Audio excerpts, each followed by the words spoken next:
नमस्कार। मैं एक अंधकार व्यक्ति हूँ जिसकी समझ और पहुँच इस काविक संसार में घुल नहीं पा रही। मैं वो अंधकार इंसान हूँ जिसके भीतर अंधेरा मिमिया रहा है, जैसे बकरी का बच्चा और इंसान का बच्चा अपने बचपन में मिमिया के रोता है, जो इस सामाजिक माया प्रकोष्ठ में सुस्थिर बैठा भक्ति का पाठ कर रहा है। और आज मैं एक ऐसी ही कविता का पाठ करने जा रहा हूं जो मेरे वास्तविकता से जुड़ी एक सभ्यता के दृश्य की कल्पना कर रही है। कविता का शीर्षक है तमस काव्य और इसकी रचना की है श्री तरित मित्रा जी ने।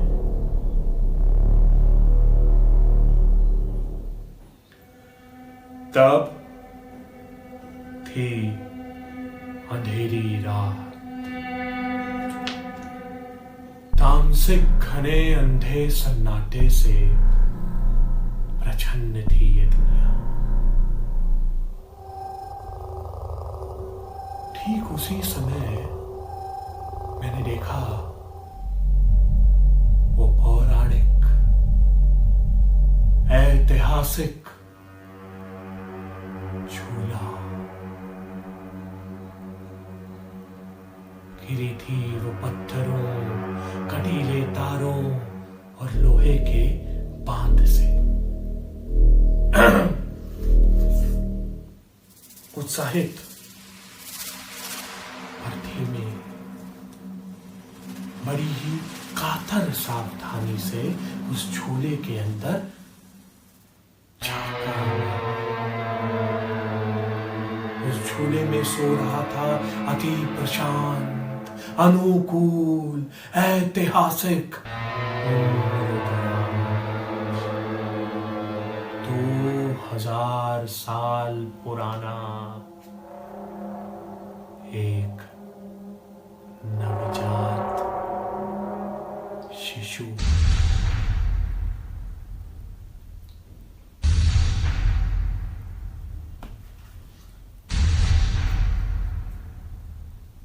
झूले के ठीक पास बैठा था एक हड्डीदार, चश्मेदार एक वृद्ध। बड़े आराम से झूले को झुला रहा था और अपने में ही गुनगुना रहा था,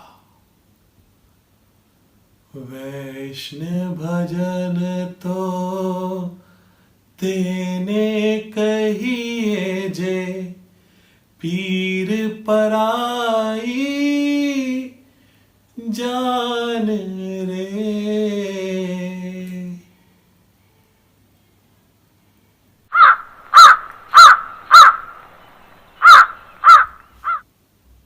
जब दूर कहीं काले आसमान में एक तारा जल उठा, तब शान सुस्थिर उठकर उन्होंने उस तारे को बुझा दिया, क्योंकि उनका मानना था कि तारों की रोशनी उतनी अहिंसक नहीं जितना है समुद्री नमक या सूत काटने वाला चरखा। शिशु के पलकों पर तारों की नरम आमोदजनक रोशनी न पड़ सके, इसीलिए उन्होंने धीरे धीरे एक एक कर बुझा दिए सारे तारे। बुझा दिया भूमंडलीय सर्वलौकिक प्रकाश।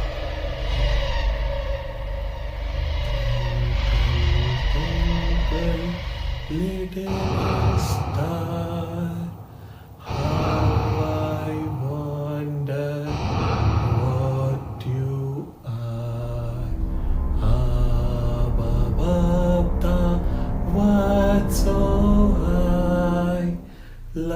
like a diamond in the sky.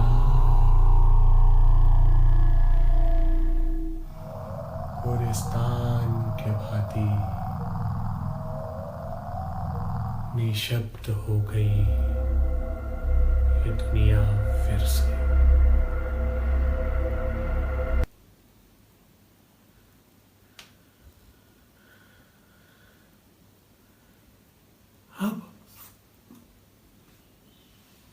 अब बहुत दूर से हवाओं के संग आए बादलों के झुंड।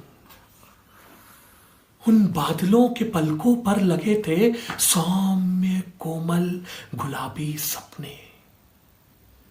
उनके जलाशय हृदय में थी आमोघ स्वाधीनता की मधुमेह संगीत।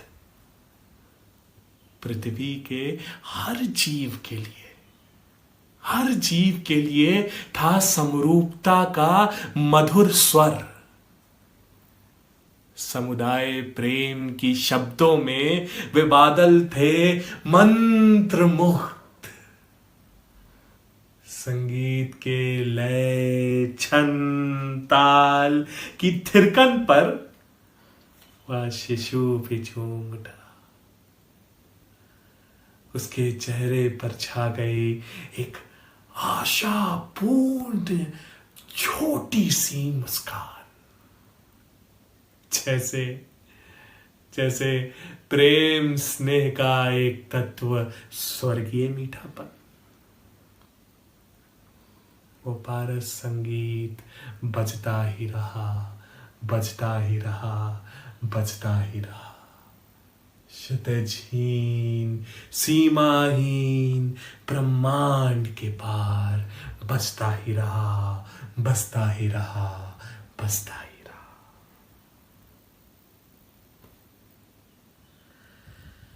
अब वो शिशु भी जाग गया। उसने अपने नन्हे कोमल तुलतुले हाथों को बढ़ा दिया उन बादलों के तरफ। तब वो क्षीण वृद्ध नाराज हो गए, क्योंकि सपनों पर उनकी कोई आस्था न थी। वो विश्वास रखते थे भूख हड़ताल पर, उत्तेजक सर्वगत भाववाद पर, जो सभी को एक तांत्रिक रोगग्रस्त छाग प्रजाति में बदल देता है और ढकेल फेंकता है एक बेसुध उदार बुद्धिमत्ता की ओर। तो उन्होंने संयम से अपने अहिंसक चरखे के अहिंसक टकले से कटे अहिंसक सूत से कसकर बांध दिया उस शिशु को। और फिर बुला भेजा अपने अनुगामियों को।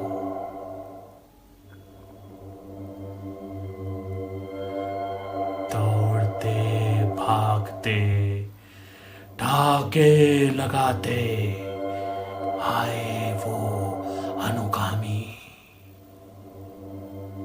देखने में थे उल्लू चंडुल मांसल सांड के तरह मुस्तंडे। उनके पीले पीले दांत पेड़ पौधों को खाने वाले शाकाहारी भौतेरे और झपटे। आते ही सबसे पहले उन्होंने किया उन गुलाबी बादलों को हिमालय के पार, और फिर अपने तोंदूदार चेहरों को शिशु के सामने लाकर कर्कश आवाज में बोले, हे सो जा, वरना खप्पर आ जाएगा।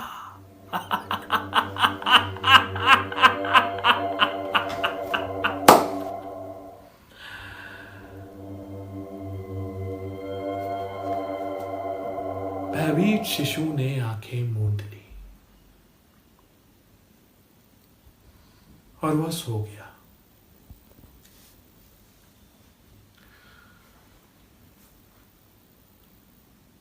आंखें मूंदे नींद की आगाध पुकार में शायद वो देखने की कोशिश कर रहा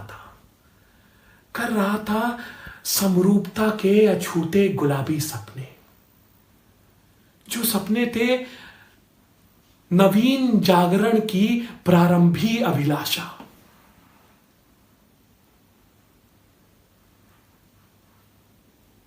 लेकिन वह शिशु सो गया, और जब वह सो गया तब उन प्रेत रूपी राक्षसी अनुगामियों ने अपने दांतों को दिखाकर शुरू की हंसी, अभिमान की हंसी, घृणा की हंसी, जैसे हंसते हैं लकड़ पक्के।